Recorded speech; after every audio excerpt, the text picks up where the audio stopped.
Hey y'all, it's Brandon from Voodoo Forge, and I've got a 132 pound cast steel London pattern anvil from TEMU to look at. So, I reckon let's look at it.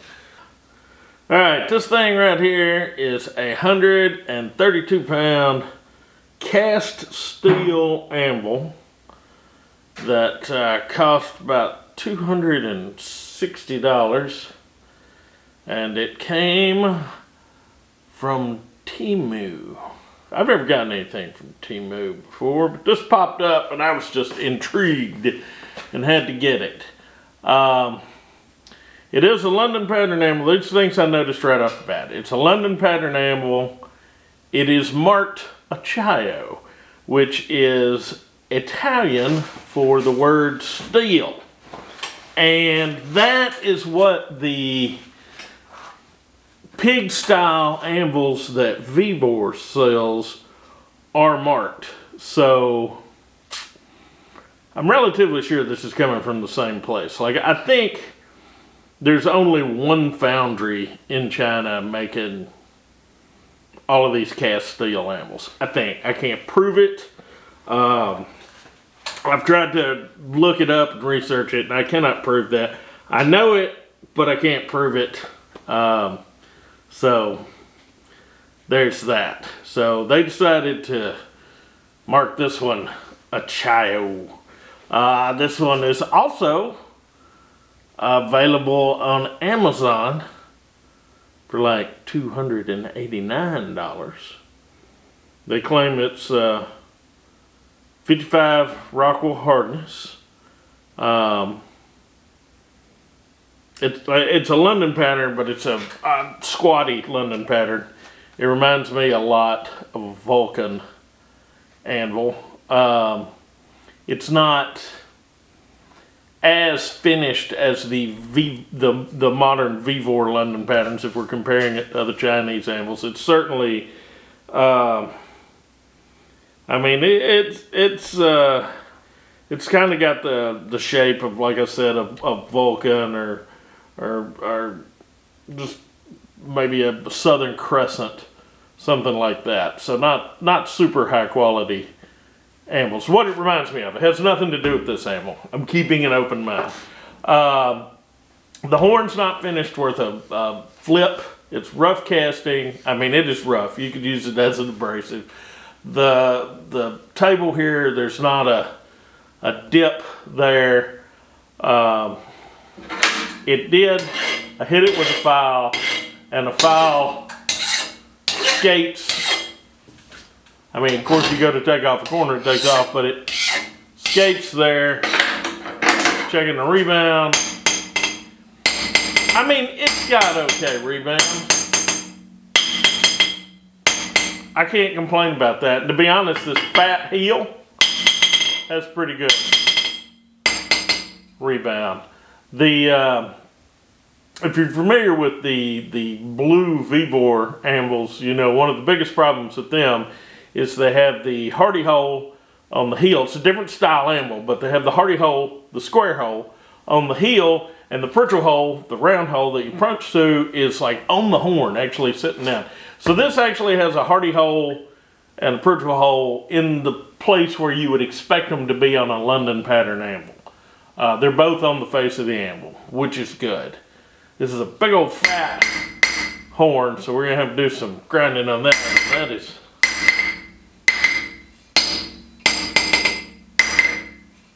You know,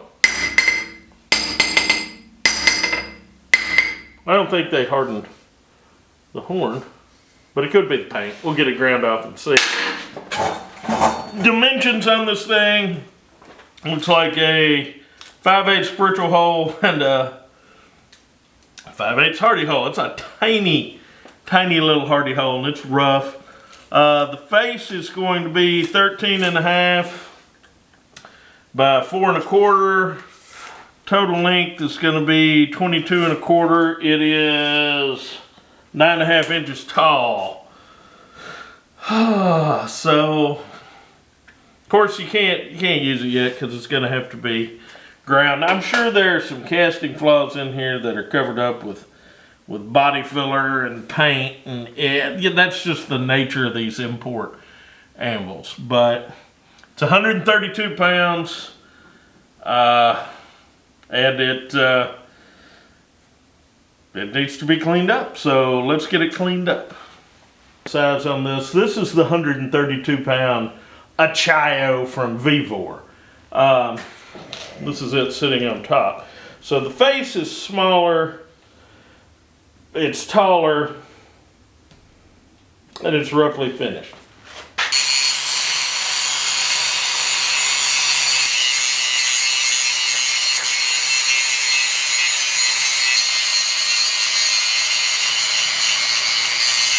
There was a way for you to feel this texture through the camera. This thing is just gross. We can get it cleaned up, but golly, it's starting out with a deficit.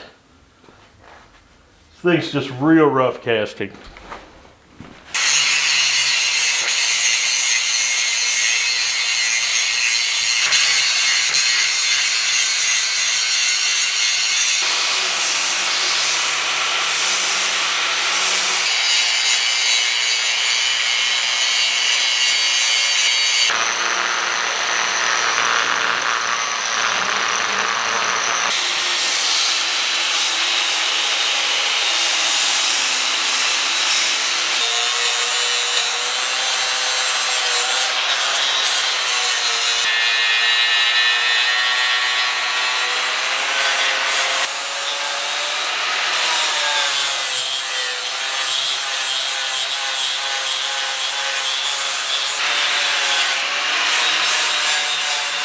Keep grinding on this thing for quite some time, but for our purposes, I am done.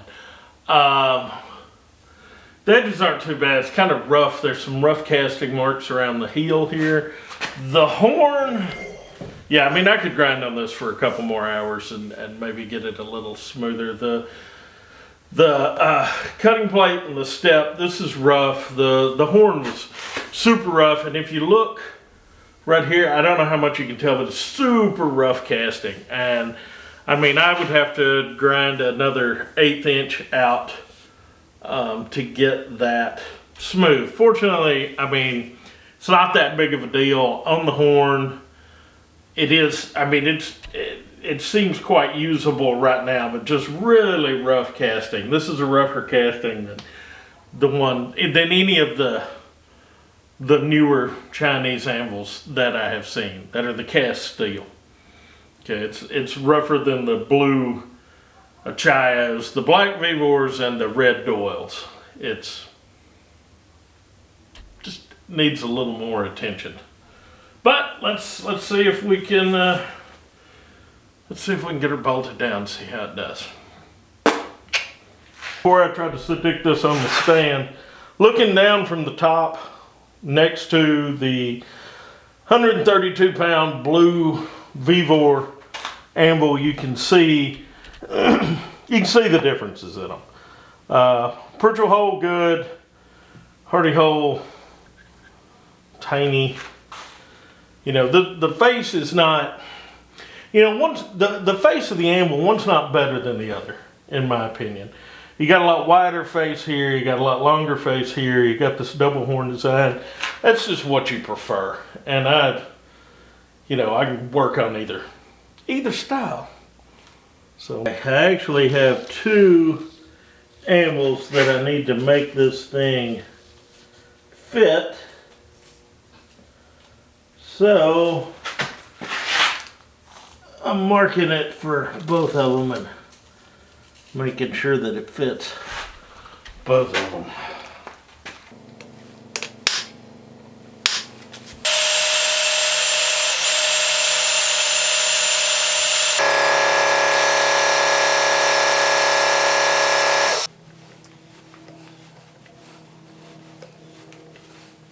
Simplistic mounting, but it's good enough for what we're doing. There we go.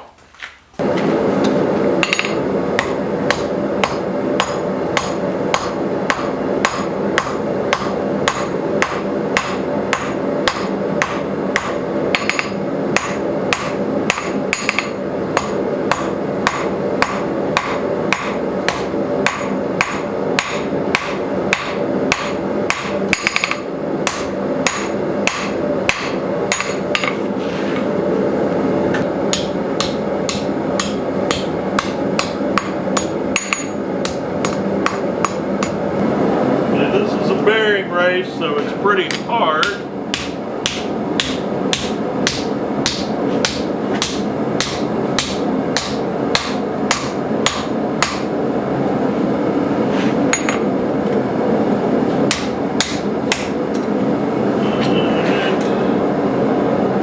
Colder in, let's see how it does.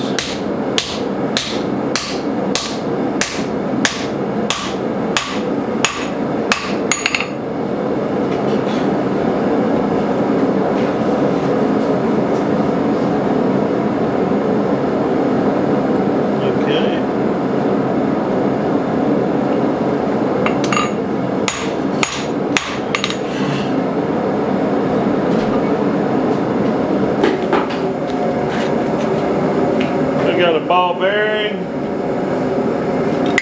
Got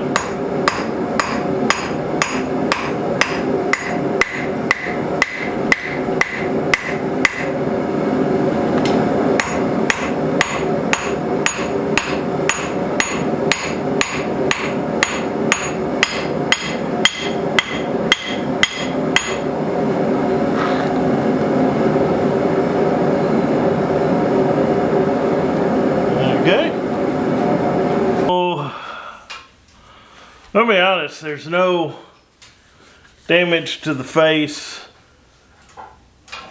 The only damage to this at all is right here on the edge. There's a little, you can see where that pick's getting caught on that little burr from one side of that bearing race.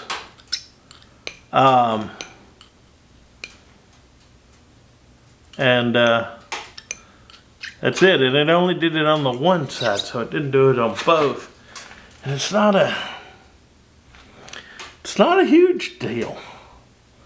But like, I mean, there's no dents or divots in this from the ball bearing, even out here on the horn. I mean, it's still a little wavy where I didn't ground it worth crap, but the face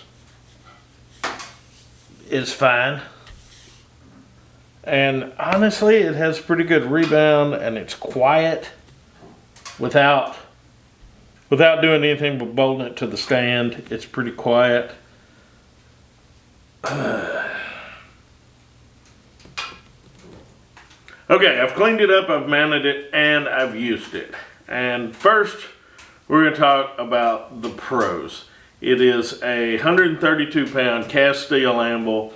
It has good rebound. It didn't take any damage anywhere. Now, I didn't use it all day. You know, I just did a few things on it, 20, 30 minutes of hammering. But there's no damage, which you shouldn't expect any damage on an anvil. But a lot of the softer cast steel anvils and homemade anvils, track anvils, cast iron anvils, you'll get damage. You'll get dents and stuff on them.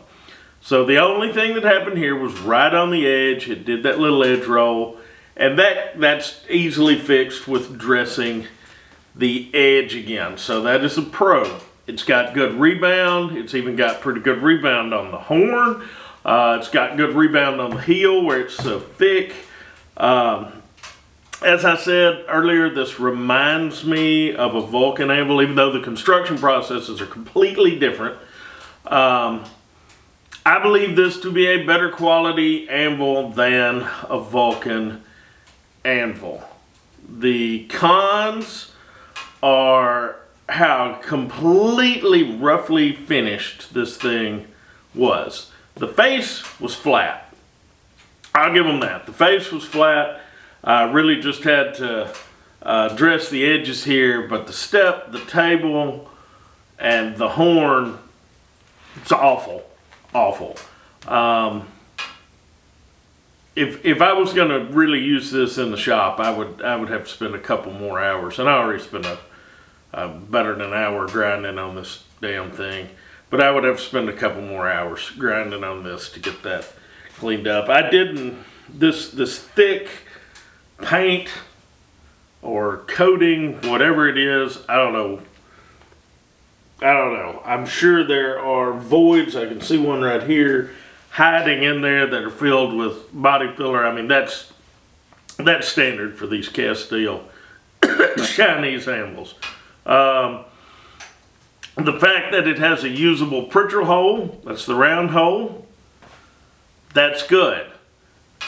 The Hardy hole is in the correct spot right here, that's the square hole, but it's just too damn small. It's not even, it's like 5/8. Now, you know, I'm a blacksmith, so I can make some tools that can be used in there. But, I don't know, a hot cut, a fuller, everything, you get smaller than 3/4. 3/4 is small enough. You get smaller than 3/4, you start getting into, it's just harder to make Hardys. Is it possible? Yeah, sure, it's possible. But it kind of sucks. So I'm just not happy with that. It's not, they have proven on other anvils that they can put a 1-inch Hardy hole in there. Why is it so hard to put a 1-inch Hardy hole in there? I have tape measures that were made in the same country as this anvil and has a 1-inch measurement. I mean, they should be able to get a 1-inch square hole in there. I don't know why that's a problem. But I believe that this anvil would be fine for somebody working. There are more physical positives than there are physical negatives. But that leads me to the other part. I just don't like this damn thing. Compared to the other cast steel Chinese anvils, this is the worst one that I have dealt with. And I've dealt with the blue Vivors, the Harbor Freight Doyle, and the Vivor London pattern. And they've all gotten progressively better. You know, each one of those incarnations of the cast steel anvils from China have gotten a little better. Finished a little better, something just done just a little bit better. This one was a step backwards. Yeah, it's bigger, but it's just we know they can finish them in the same price point. We know that they can have the horn finished out. We know they can put a square, reasonably sized Hardy hole in. So there's no need for that. So I don't like that. If you're gonna get a Chinese cast steel anvil, don't get this one. It's like you go to the Dollar General for toilet paper, and you get the cheapest toilet paper at the Dollar General. Okay, well the Dollar General is Chinese anvils, and this is the cheapest toilet paper at the Dollar General. You're already at the damn Dollar General, man. At least try to get something that's not going to tear your rear end apart, okay? This is just bottom tier. Also, just the way that this thing presented itself to me. I got this off of TEMU, and then I discovered that it's available on Amazon. This just popped up. I was sitting there one night arguing with strangers on the internet, and this thing popped up. And I don't like that. I just don't particularly care for that. So, I don't know. Physically, this thing would probably be a fine anvil for you. It seems to be made adequately. It was not finished the way I feel like it should be. And the Hardy hole's bullshit. That's it. That's my thoughts on it. So this is my no, you're going backwards anvil. The Chinese cast steel anvils have been getting better. This one is a step backwards. So there it is. Those are my thoughts. Do with them what you will. What are your opinions of the TEMU anvil? What do you think? What do you think of any of the cast steel Chinese anvils? Just let me know what people are thinking. I would love to know. And honestly, just so y'all know, they look at these comments and these videos and things. So if there's something you want to say to the people making these, put it in the comments. I will say, I'm not making these. I'm not making any money off this. So don't get mad at me. But, all right, that's it. Y'all behave yourselves.